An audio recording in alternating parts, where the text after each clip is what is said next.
হয়ে গেছে। এই দেখো আমার ছানা। হ্যাঁ অনেকটাই হয়েছে। এটা হয়ই করে হাতা। এই হচ্ছে ছানা। হ্যাঁ এবার দেবো হচ্ছে সুজি। আমি এখানে একটু মেপে মেপে রেখেছি। এখানে ধরো 1.5 চামচ সুজি আছে। সুজিটা দিয়ে ভালো করে মিশিয়ে নেব। আচ্ছা, এবার দেবো হচ্ছে চিনি। তোমার স্বাদ মতন চিনি নেবে, আমি তো অল্পই নিয়েছি। আচ্ছা, আরেকটু দে। আরেকটু।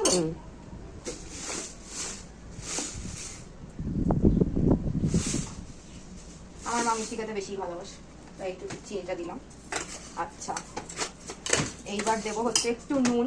নুন না দিলে চিনির স্বাদটা পাওয়া যায় না। Just 2 pinch salt.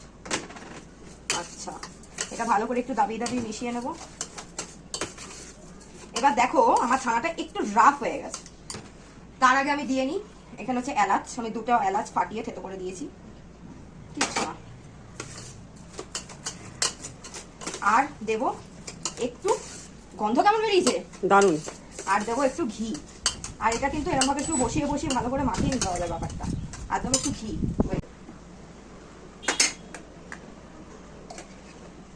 এতটা মতো ঘি।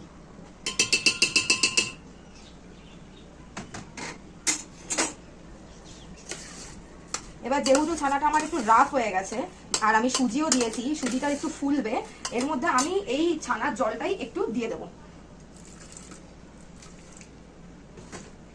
দিয়ে এটা আমি অন্তত 15 মিনিট রেস্টে রাখবো যাতে সুজিটা ফুলে যায়।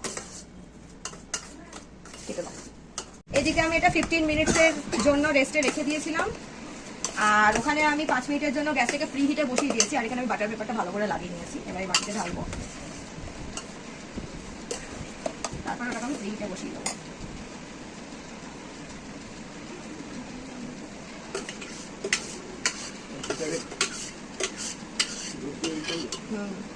দু প্যাকেট দুধ গেছে।